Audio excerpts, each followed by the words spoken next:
Assalamualaikum warahmatullahi wabarakatuh. Alhamdulillahirabbil alamin. Assalatu wassalamu ala asrofil anbiya'i wal mursalin wa ala alihi washabbihi wa wala. Asyhadu an la ilaha illallah wa asyhadu anna Muhammadar Rasulullah. Allahumma shalli ala sayidina Muhammad wa ala ali sayidina Muhammad. Raditu billahi rabba wa bil islami dina wa bi Muhammadin nabiyya wa rasula. La haula wa la quwata illa billahil azim. Baiklah saudara-saudaraku sekalian, perkenalkan nama saya Feren Saputra.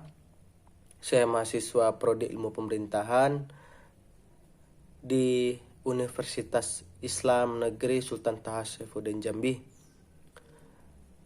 Baiklah, di sini saya akan membuat tugas yang dimana telah diberikan oleh dosen pengampu saya, yaitu Pak Z Haryanto SHMH, yang telah mengamanahkan beberapa soal untuk dikerjakan dalam mata kuliah pengantar ilmu hukum. Langsung saja, soal yang pertama yaitu jelaskan tujuan saya, mengapa saya memilih prodi ilmu pemerintahan dan mengapa saya memilih prodi ini di Universitas Islam Negeri Sultan Taha Saifuddin Jambi sebagai institusi pendidikan lebih lanjut. Tujuan saya mengapa memilih prodi ini karena saya ingin memahami tentang pemerintahan dan sistem-sistemnya. Adapun tujuan lain yaitu ada banyak masyarakat yang mengembangkan atau mengemban nih dan mempercayai tentang pengontrolan pemerintahan kepada mahasiswa. Maka dari itu, saya ingin menjadi jembatan bagi masyarakat. Ingin menjadi jembatan kepada masyarakat tentang mengontrol sistem-sistem kepemerintahan di masa sekarang, sehingga terciptanya dan menegakkan keadilan dan kesejahteraan di masyarakat. Selain itu juga membangun integritas diri saya sebagai mahasiswa ilmu pemerintahan. Dan saya memilih prodi ini di Universitas Islam Negeri Sultan Taha Saifuddin Jambi karena apapun bentuk pergerakan saya, baik itu kemahasiswaan, kesosialan, dan lain-lain, itu harus dilandasi dengan agama. Karena supaya tidak ada kekhilafan di dalam diri saya tentang pergerakan saya. Maka dari itu saya memilih prodi ilmu pemerintahan ini di Universitas Islam Sultan Taha Saifuddin Jambi. Langsung ke nomor 2. Apa sih itu hukum? Dan apa kegunaan kita mempelajari ilmu hukum khusus bagi mahasiswa prodi ilmu pemerintahan? Serta berikan contoh hukum yang tertulis dan tidak tertulis. Menurut saya, hukum ialah suatu aturan untuk menegakkan keadilan yang berupaya untuk dilakukan demi kenyamanan, ketertiban, demi menjaga dari kekacauan di dalam masyarakat, dengan memberikan sanksi apabila bagi ada yang melanggarinya.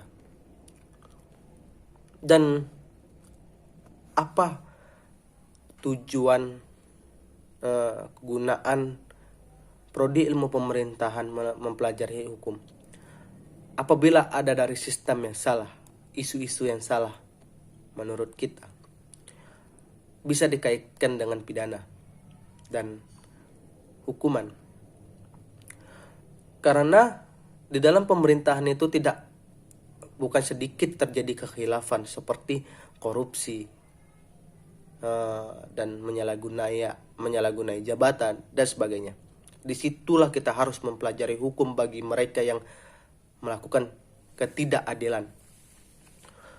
Contoh hukum yang tertulis yaitu hukum pidana, hukum perdata, KUHP, undang-undang, dan sebagainya. Contoh hukum yang tidak tertulis yaitu hukum adat dan karena mufakat maupun musyawarah di masyarakat.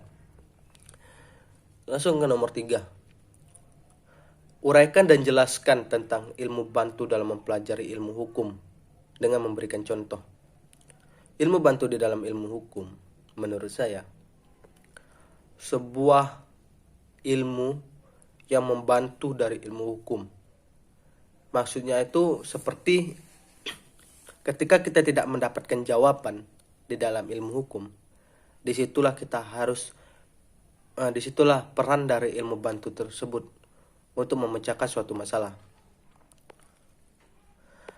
Selanjutnya, ilmu bantu itu ada 6, yaitu pertama sosiologi hukum, sebuah cabang ilmu yang mempelajari hubungan timbal balik antara hukum gejala sosial dengan gejala sosial lainnya. Seperti contoh halnya sosial bermasyarakat ketika ada adat dari asli kita dipengaruhi dengan adat luar. Kan timbal balik antara gejala sosial kita dengan gejala sosial lainnya. Selanjutnya, antropologi hukum, yaitu sebuah cabang ilmu hukum yang mempelajari perilaku individu dan berperilaku hukum di masyarakat. Seperti halnya kita bersosialisasi di dalam bermasyarakat. Selanjutnya, ilmu perbandingan hukum, yakni sebuah ilmu yang membantu dan mempelajari persamaan dan perbedaan antara sistem hukum nasional satu dengan sistem nasional lainnya. Bisa dikategorikan dan dikatakan perbandingan antar hukum, antar nasional, antar daerah, bisa antar negara, seperti itulah kiranya. Sejarah hukum, ilmu bantu hukum yang mempelajari hukum di masa lalu, hukum yang berlaku di masa sekarang. Itu keterkaitannya seperti ini. Apabila tidak bisa memecahkan suatu masalah, maka kita akan mengulang sejarah. Apakah ada hukum yang di sejarah yang masa lampau yang terjadi seperti sekarang dan akan diterapkan di masa sekarang? Seperti itulah kiranya. Psikologi hukum, yaitu ilmu hukum yang mempelajari tentang faktor-faktor yang mempengaruhi pembuatan, pelaksanaan dan penekanan hukum. Seperti halnya tentang kejiwaan. Begitulah kiranya. Selanjutnya, kriminologi hukum, yaitu ilmu yang mempelajari tentang cara kejahatan sebagai pemikiran rasional dan kejahatan sebagai seni. Mungkin itulah yang dapat saya sampaikan. Mungkin banyak kurang, masih banyak yang perlu saya pelajari dan masih banyak kekurangan. Karena di sini saya juga belajar. Saya tidak menjelaskan, bukan berarti saya tahu, tapi di sini saya belajar.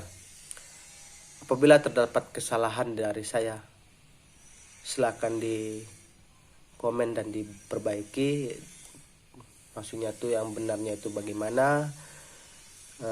Like, comment, and share, jangan lupa. Saya akhiri. Wallahul muwafiq illa aqwamit thoriq. Wassalamualaikum warahmatullahi wabarakatuh.